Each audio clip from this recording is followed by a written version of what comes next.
Oke, assalamualaikum warahmatullahi wabarakatuh. Pada kesempatan ini kita akan membahas mengenai ANOVA atau ANOVA.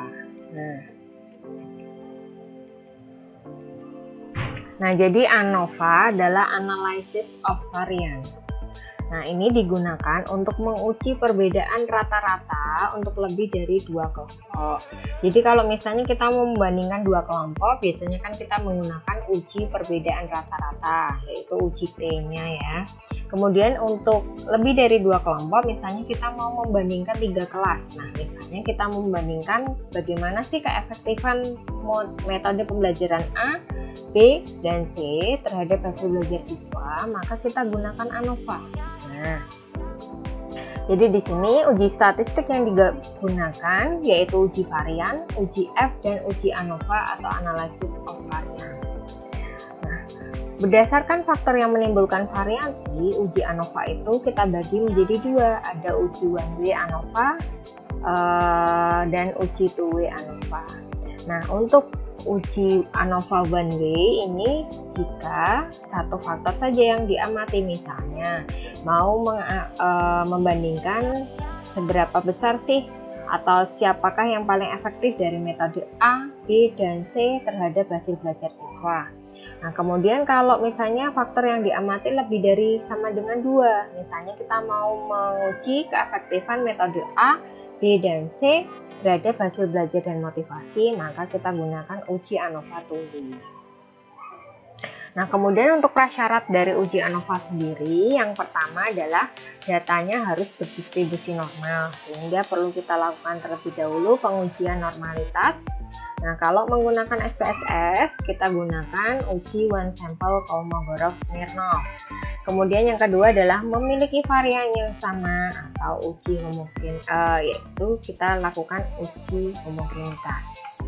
Nah, untuk one way ANOVA, contoh kasusnya berikut: disajikan data IPK mahasiswa berdasarkan asal tempat tinggalnya, yaitu desa, pinggiran, dan kota. Nah, di sini ada 10 orang untuk setiap mahasiswa dari desa, dari pinggiran maupun dari kota.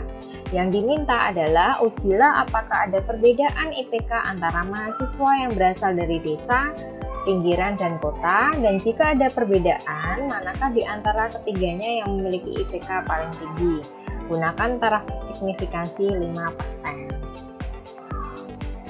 Oke, selanjutnya kita tuliskan dulu hipotesisnya, yaitu H0. Tidak ada perbedaan yang signifikan antara IPK mahasiswa yang berasal dari desa, pinggiran, dan kota. Kemudian untuk HA-nya sendiri adalah terdapat perbedaan yang signifikan antara IPK mahasiswa yang berasal dari desa, pinggiran, dan kota. Kemudian untuk kriteria penerimaan H0-nya, H0 diterima jika nilai signifikansinya lebih dari 0,05. Selanjutnya kita lakukan pengujian SPSS. Oke, kemudian pada program SPSS kita isikan dulu pada bagian variabel view. Untuk nama variabelnya yang pertama adalah X1.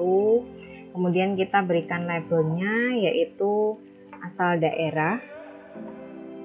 Kemudian jangan lupa untuk value-nya kita isikan. Nah, 1 untuk desa. Kemudian kita klik add. Kemudian 2 untuk pinggiran. Kita klik add lagi. Kemudian untuk value-nya yang ketiga yaitu untuk kota. Nah, kemudian kita klik add. Kemudian kita oke-kan. Kemudian untuk S2-nya, di sini untuk labelnya adalah IPK. Nah, kemudian kita kopikan data pada bagian data view. Jangan lupa untuk S1-nya kita isi 1, 2, dan 3. 1 untuk mahasiswa yang berasal dari desa, 2 untuk mahasiswa yang berasal dari pinggiran, dan 3 untuk mahasiswa yang berasal dari kota. Oke, untuk datanya sudah saya kopikan di sini. 1 untuk mahasiswa yang berasal dari desa, kemudian IPK mahasiswanya 1 sampai 10, kemudian untuk yang pinggiran dan kota. Kemudian untuk langkah pengujian ANOVA-nya kita klik analyze, kemudian pilih compare mean, selanjutnya pilih one way ANOVA. Nah, kemudian masukkan IPK ke bagian dependent list dan asal daerah ke faktor. Kemudian untuk POSHOK-nya kita pilih karena di sini jumlah mahasiswa untuk setiap daerahnya sama yaitu 10, berarti kita pilih equal varian assume-nya adalah LSD. Kemudian jangan lupa signifikan levelnya adalah 0,05, kemudian kita klik continue. Selanjutnya pada bagian option, pada bagian statistiknya kita klik descriptive dan homogeneity of variant test. Kemudian kita klik continue, selanjutnya kita OK-kan. Nah, nanti akan keluar outputnya.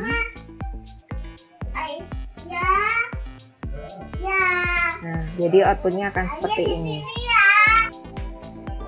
Oke, kemudian untuk hasil pengujian SPSS-nya di sini pada bagian deskriptif kita bisa lihat bahwa untuk desa sendiri nilai IPK rata-ratanya adalah 2,877. Kemudian untuk mahasiswa yang berasal dari pinggiran rata-rata IPK-nya adalah 3,159. Sementara untuk mahasiswa yang berasal dari daerah kota nilai rata-rata IPK-nya adalah 3,227. Nah, kemudian dari hasil test of homogeneity variannya di sini bisa kita lihat untuk F hitungnya adalah 1,694 dan nilai signifikansinya adalah 0,203. Nah, ini nilai signifikansinya kan lebih dari 0,05, maka H0-nya diterima. Berarti varians antar kelompok bersifat homogen. Nah, jadi karena varian antar kelompoknya bersifat homogen, jadi prasyarat untuk menggunakan uji ANOVA terpenuhi. Selanjutnya pada tabel hasil pengujian ANOVA di sini untuk ANOVA sendiri ini menunjukkan hasil uji beda rata-rata secara keseluruhan. Kemudian untuk F hitungnya bisa kita lihat di sini nilainya adalah 5,205 dengan signifikansinya 0,012. Kemudian karena nilai signifikansinya kurang dari 0,05 berarti H0 ditolak, maka bisa kita simpulkan bahwa ada perbedaan yang signifikan antara rata-rata IPK mahasiswa yang berasal dari desa, pinggiran, dan daerah kota. Kemudian karena hasil pengujiannya signifikan, kita lanjutkan ke uji POSHOK.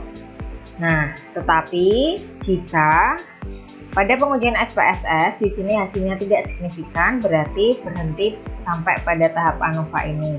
Nah, karena signifikan berarti kita lanjutkan ke uji POSHOK. Nah, kemudian kita lihat pada POSHOK testnya di sini jika pada ANOVA H0 ditolak, maka dapat disimpulkan bahwa terdapat perbedaan yang signifikan dari variabel-variabel yang kita uji. Sehingga untuk mengetahui variabel manakah yang memiliki perbedaan yang signifikan dari variabel-variabel yang lain, maka kita gunakan POSHOK test. Nah, di sini jika asumsi homogenitas varian terpenuhi, maka kita bisa menggunakan teknik POSHOK-nya yaitu LSD, least square differences, atau Tukey, atau Bonferroni, atau Duncan dan Spivey. Nah, jika asumsi homogenitas varian tidak terpenuhi, berarti kita gunakan uji tambahannya T2, Dunest D3, Gemsowel, dan Dunest C. Nah, ini yang perlu menjadi catatan juga, jika jumlah N atau jumlah data untuk setiap variabel sama, maka teknik yang bisa kita gunakan adalah LSD, SNK, Student-Newman-Krause, atau uji Tukey. Nah, tetapi kalau jumlah N-nya atau setiap jumlah data pada setiap variabel tidak sama, nah kita gunakan Spivey. Nah, di situ pada contoh soal tadi kan jumlah mahasiswa yang berasal dari desa, kemudian pinggiran dan kota sama-sama 10 orang mahasiswa. Berarti untuk POSHOK-nya kita gunakan LSD. Nah, dari hasil pengujian SPSS ini akan muncul output seperti ini. Nah, jadi di sini hasil uji lanjut itu digunakan untuk mengetahui perbedaan kelompok secara spesifik dan mengetahui mana di antara ketiga kelompok yang IPK-nya paling tinggi. Nah, kemudian untuk melihat perbedaan antar kelompok, kita bisa melihat pada kolom signifikansi. Nah, misalnya untuk melihat perbedaan IPK antara mahasiswa yang berasal dari desa dan pinggiran, diperoleh nilai signifikansi sebesar 0,021. Nah, Karena nilai signifikansinya kurang dari 0,05, maka H0-nya ditolak, sehingga bisa disimpulkan bahwa ada perbedaan IPK antara mahasiswa yang berasal dari desa dan pinggiran. Kemudian, berdasarkan data dari mean differences di sini antara desa dengan pinggiran, kita lihat perbedaan dari rata-ratanya adalah min 0,282. Nah, ini menunjukkan bahwa IPK mahasiswa yang berasal dari desa itu lebih kecil, rata-ratanya lebih kecil daripada rata-rata IPK mahasiswa yang berasal dari pinggiran. Nah, kemudian kita juga bisa membandingkan antara desa dengan kota, kemudian pinggiran dengan kota, dan seterusnya. Nah, kemudian kita akan membandingkan antara IPK mahasiswa yang berasal dari desa dengan kota. Nah, kita lihat di sini nilai signifikansinya adalah 0,005. Maka nilai signifikansinya ini kan kurang dari 0,05. Berarti H0 ditolak, maka dapat disimpulkan bahwa terdapat perbedaan yang signifikan antara IPK mahasiswa yang berasal dari desa dan kota. Nah, kita perhatikan juga pada mean difference di sini nilainya adalah min 0,35. Nah, di sini juga menunjukkan bahwa rata-rata IPK dari mahasiswa yang berasal dari desa itu lebih kecil daripada yang berasal dari kota. Nah, kemudian dengan langkah yang sama, yaitu kita membandingkan mahasiswa yang berasal dari pinggiran dan kota. Di sini terlihat bahwa untuk nilai signifikansinya adalah 0,559. Maka nilai signifikansinya lebih dari 0,05. Nah, berarti untuk yang mahasiswa yang berasal dari pinggiran dan kota di sini H0-nya diterima, maka tidak terdapat perbedaan yang signifikan antara IPK mahasiswa yang berasal dari pinggiran dan kota. Tetapi kalau kita perhatikan kembali di sini untuk pinggiran dan kota, mean difference-nya adalah min 0,068. Nah, sebenarnya ada perbedaan tetapi sangat kecil sehingga kurang signifikan perbedaan IPK-nya. Nah, bisa kita perhatikan dari sini untuk mean difference-nya berarti IPK mahasiswa yang berasal dari kota itu lebih tinggi daripada yang berasal dari pinggiran.